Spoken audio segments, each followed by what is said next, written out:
সিরাজগঞ্জ ৪ আসন থেকে নির্বাচিত মাননীয় সদস্য জনাব মোহাম্মদ রফিকুল ইসলাম খান। ধন্যবাদ। মাননীয় স্পিকার, আপনাকে ধন্যবাদ আমাকে সুযোগ দেওয়ার জন্য। আমার এলাকাও সিরাজগঞ্জ ৪, উল্লাপাড়া এবং সলঙ্গা একটা অংশ নিয়ে আমি আমার এলাকার জনগণকেও ধন্যবাদ জানাই। মাননীয় স্পিকার, আমার এলাকা ১০০% হলো কৃষি নির্ভর এলাকা এবং রাস্তাঘাট নাই বললেই চলে। গত ১৭ বছরে রাস্তাঘাটের কোনো উন্নয়ন হয় নাই।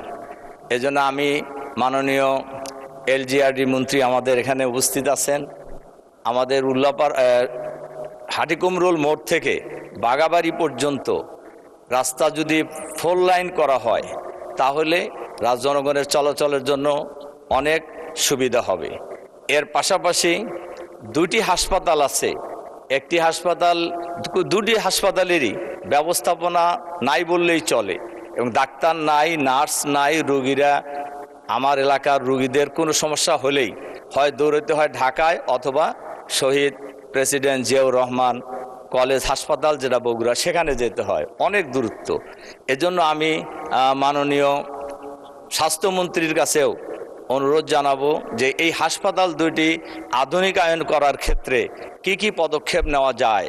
এখানে ডাক্তার, নার্স এবং পর্যাপ্ত সুযোগ সুবিধা, এবং আমি জনগণের কাছেও ওয়াদা করেছি যে হাসপাতাল 50 শয্যা বিশিষ্ট একটা আছে, পূর্ণিমাগাতি হাসপাতাল, এটাকে 100 শয্যা বিশিষ্ট করা। আর উল্লাপাড়া উপজেলার প্রপারে কাওয়াক হাসপাতাল একটা আছে যেটা 30 শয্যা বিশিষ্ট, এটাকে যদি আমরা 50 শয্যা বিশিষ্ট হাসপাতালে রূপান্তর করতে পারি তাহলে জনগণের জন্য চিকিৎসা সেবা পাওয়া অনেক সহজ হবে এবং প্রয়োজনীয় ডাক্তার, নার্স এবং ধন্যবাদ মাননীয় সদস্য।